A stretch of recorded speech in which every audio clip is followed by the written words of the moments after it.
Boston's Emerald Necklace, where we find rest, relaxation, and recreation.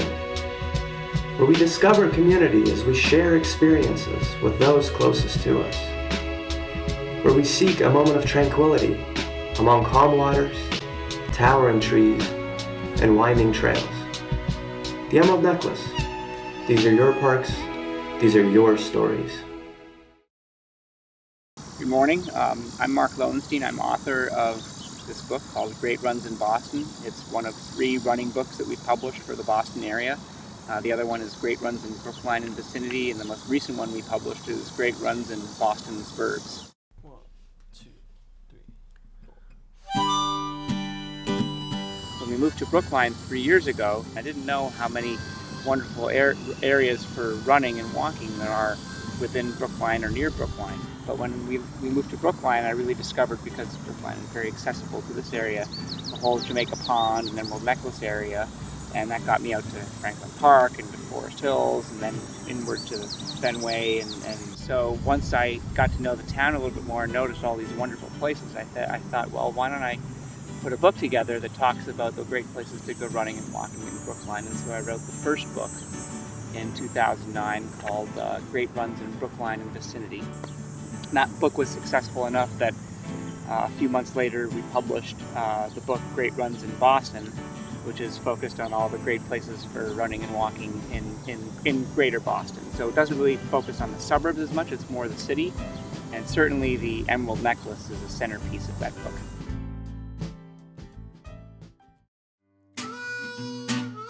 A linear park means it's used for a variety of purposes, not just running. And it also means, and it really sort of incorporates a lot of the assets of Boston's character. So if you really think about, I sort of think about the Emerald Necklace in different sections. You know, each of the sections of the necklace has sort of a distinct character, and that's one of the things that's very nice about it. If you think about other linear parks, they're both linear and sometimes they're a little bit more monolithic, and this is anything but monolithic.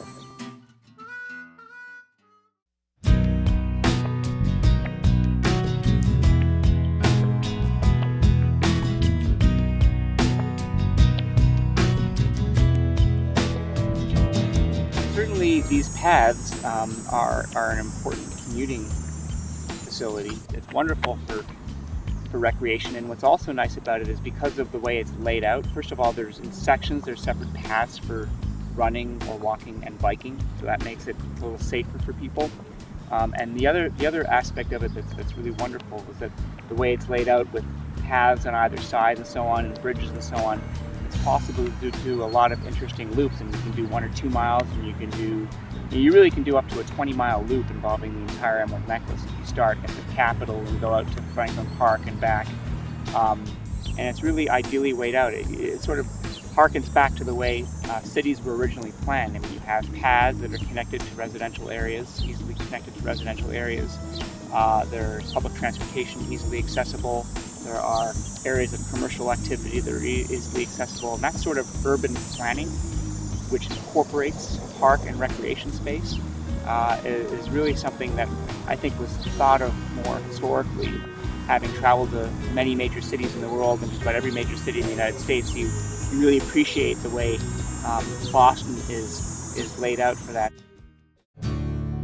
Every day that people enjoy these paths, you just recognize the beauty and the grace with which things were laid out. It's out of respect for Olmsted, who was one of the great urban and park planners in history, really, and we're very lucky in Boston to have his influence. And the importance of protecting this is because, again, Boston's a densely populated city. The areas around here there are a lot of people, and this is a real oasis, and people are enjoying that every single day.